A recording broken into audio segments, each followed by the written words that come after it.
I think, and I hope we all agree, that what is happening in Iran is repellent. What the leadership is doing against its own population, people protesting peacefully to make their views clear. And let's not forget, democracy is not only parliaments. Yes, parliaments are very important, I can tell you. But it is not only parliaments. Democracy is parliaments, plus free media, plus the right to protest and to make your views known. This oppressive regime in Tehran is now applying massive force and massive violence against its own population. There are many reports of many people dying. I find it repellent. I can assure you that NATO allies are day in, day out navigating this crisis, in constant touch on this. But I think we can all agree that we wish the best for Iran, and particularly not for the leadership, but for the Iranian people.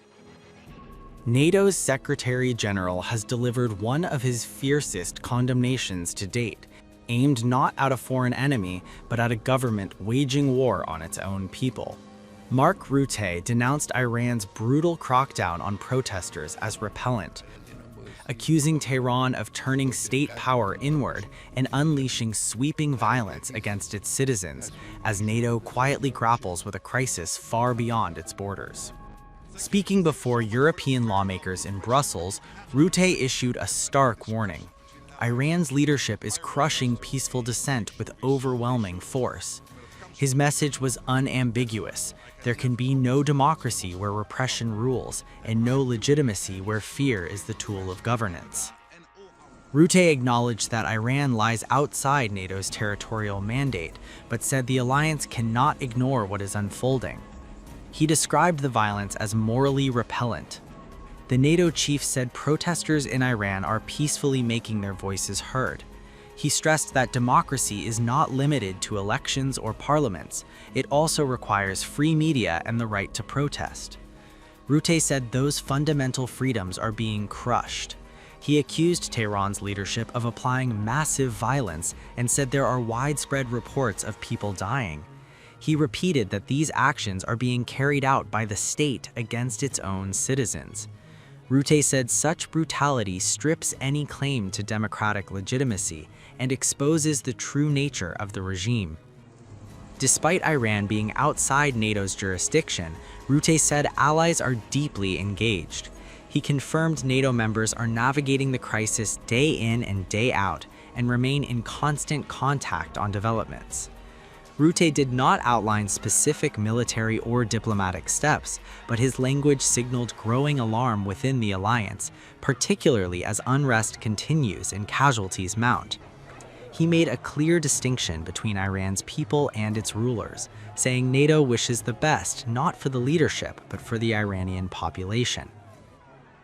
When you hear the question, Mark, it could be that people are thinking it because I want to touch on another subject, and that is the situation in Iran. I would like to ask you about this shocking situation, of course, what we see with peaceful protesters are facing violent crackdowns, people are dying, and the only thing what they want is freedom. And I was wondering, how do you assess the current situation in Iran?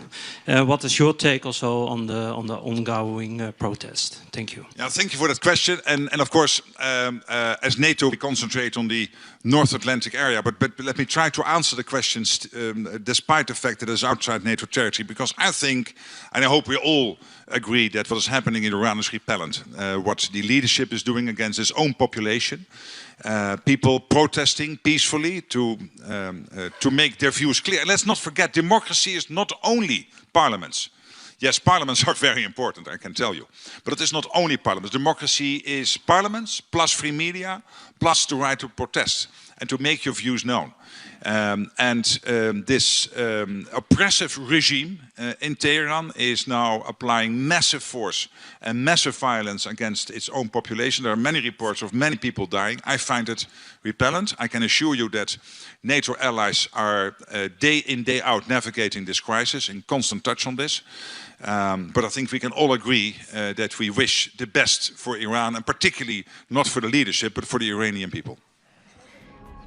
Not only NATO chief, but also EU Foreign Policy Chief Kaja Kallas warns that Iran's regime brutally crushes protests. Collis highlights the regime's violent suppression amid nationwide unrest sweeping Iran since late December, signaling deepening internal crisis. Nobody knows what the coming days and weeks will bring. It might go so, like Assad regime fell, so it was a surprise for everybody, or, very often these regimes are very, very resilient. So actually, we don't know. What we continue to do is that we support the civil society, and we are also putting more sanctions on the ones who are using the violence against the peaceful protesters to show that we are condemning these actions. But eventually it has to be the Iranian people who then take the decisions.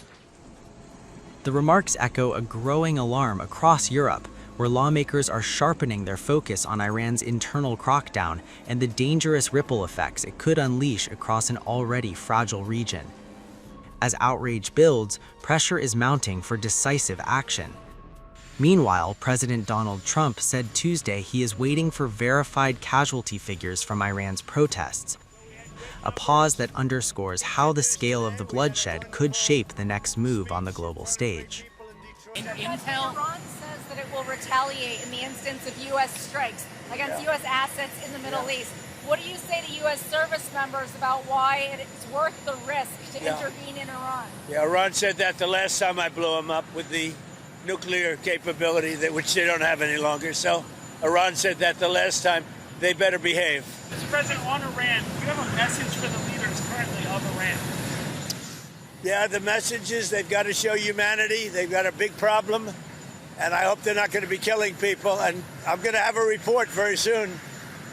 It would seem to me that they have been badly misbehaving, but that is not confirmed. So are you committing not to sending U.S. troops into Iran? Why would I tell you that? Why would I don't talk about military strategy with a reporter, even though I do like the Financial Times. Are you consulting with our allies regarding Iran? What are they telling you, and why do you think the Iranian... Well, I'm not going to tell you what they're telling me. I don't tell you what they... Why do you think the Iranian leadership continues to defy you, Mr. President? You think they are? Well, it's only been a couple of days. They continue to kill protesters. Well, they said that about Venezuela, too, It's only been a couple of days. They haven't defied me. They haven't done anything as far as we're concerned. But it looks like they're killing a lot of people, but it has not been confirmed. I'll know very soon. Do you want to see democracy in Iran? Ideally, you'd like to see it, but what we want to see is we don't want to see people killed, and we want to see a little bit of freedom for these people. These people have been living in hell for a long time. That used to be a hell of a country. I have friends that used to invest in Iran, and they did well with their investments. It was a great place. The people were great. Even the leadership was good. And now it's living in hell.